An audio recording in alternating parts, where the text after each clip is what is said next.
Very short hold on the red lights, away they go. Great start from Zanardi, very slow from Colciago, and alongside him on the second row of the grid, James Thompson, the BMW streaming through.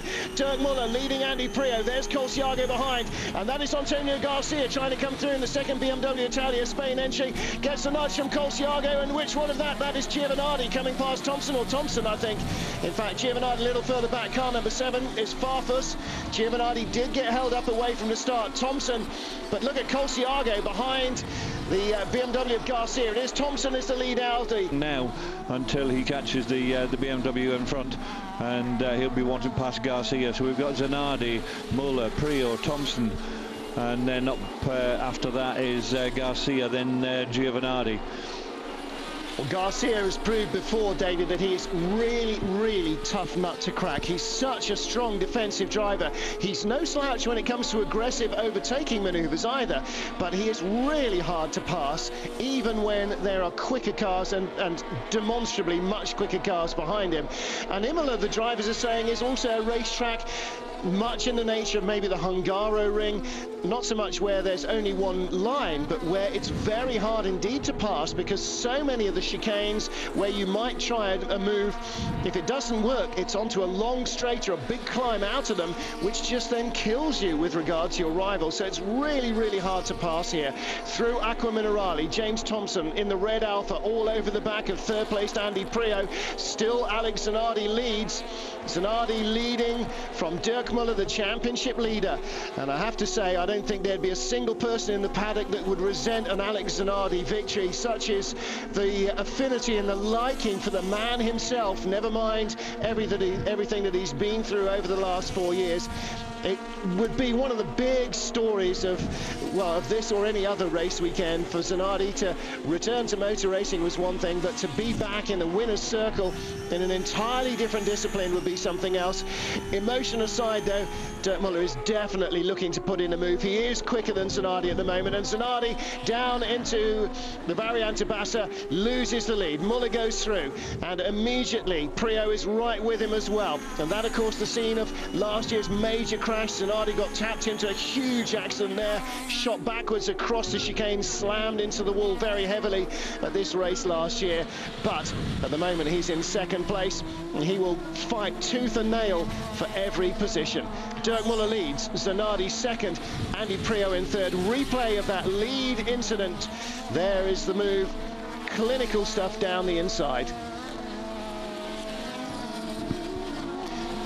Well, Dirk Muller moving down the inside of Alex Zanardi. Zanardi hardly opened the door for him, but it was a well put-to-bed move. Andy Prio at Tosa diving up the inside as well. Zanardi perhaps with a little less tyre left than either Muller or Prio. Couldn't hold the line there. And now, look, they're all bunched up behind. And it's no longer Garcia, it's Thompson who is the main threat now. Thompson with the big bunch led by Garcia, and then his two teammates, Thompson's two teammates, Zanardi and Farfus next up. Thompson is the man who has got to make a move, and he's got to make it on this man that we ride with now, Andy Prio, hanging on to his roof as they come up over the hill. Zanardi, monster lockup down the hill into the Ravazza, and now Farfus all over the back of him. These two have got previous. There have been a couple of incidents where Farfus has put Zanardi's nose out of joint. Well, there have been a few incidents where Farfus has put many BMW drivers' noses out of joint, and those of his own teammates as well. But notwithstanding that, the battle is on for the final podium position, and I think perhaps Farfus might just have a little more than Zanardi's got left. Similarly, though, Prio this lap closing up again on Dirk Muller out front by 0.4 of a second. That's halved their gap, but at the moment all eyes on Farfus. Can he get his Alfa onto the podium? And if he does, can he do it without knocking Zanardi off the racetrack? Mixed blessings here for Italian fans. Zanardi, Italian, BMW Italia team.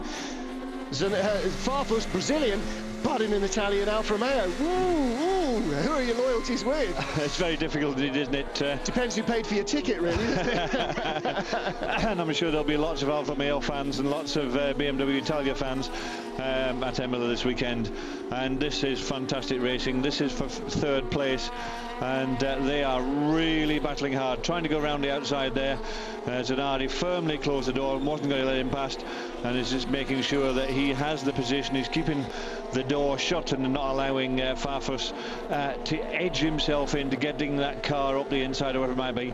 And this is fine. Keeping him on that side of the circuit's great, because the next corner goes through to the right chicane, it goes right then left, and now he needs to get himself out to make sure he gets himself over to the left hand side. When he goes down this hill, it's a left-hander at the bottom of the hill, so he'll stay on the left once he goes round this corner, and now he'll stay back out to the left. You can see that it's really hard into the back of that BMW's coming, that Alfa Romeo, and right behind that Zanardi is now caught up right behind Farfus.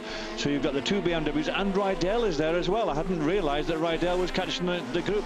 This is going to be a big sort out in the last couple of laps, definitely. Zanardi absolutely resolute in his defence, taking his guard at middle stump, so that means that Farfus and Zanardi have to do an extra few metres around the outside to try and get by him. And Farfus is all over him, David. He could go maybe half a second a lap quicker, but there's this BMW in the way, and he's just going to have to find a very long way round. And when cars are this closely matched, it's so hard to do that. And that was the end of lap 10. It's an 11-lap race. This is the last lap. There it is on the screen. It says last lap.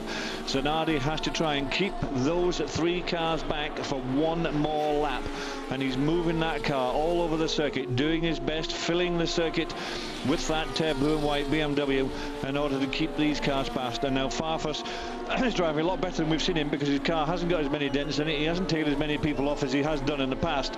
He has a bit of a reputation, and we're just hoping that if he does manage to get past Zanardi, he does it very cleanly and not the way it's been done in the past. Last lap, my feeling here is that pressure is on Farfus. He's got Zanardi behind him, who wants every point he can get, and we know that Zanardi is a ruthless, cold-blooded killer when it comes to that critical overtaking manoeuvre. And he's got Rydell right there as well. Zanardi's only got to worry about Farfus, and it is a worry. Farfus had to worry about Zanardi, and Farfus again could not get it done, and that will be a penalty for him for the next race. He will, I hope, be penalised for that, because although you've got to give these guys racing room, inside at Aqua Minerale, he was never getting round the corner. If he hadn't hit Zanardi, he would have gone straight off. That was really awful. Down into Rivazza for the final time.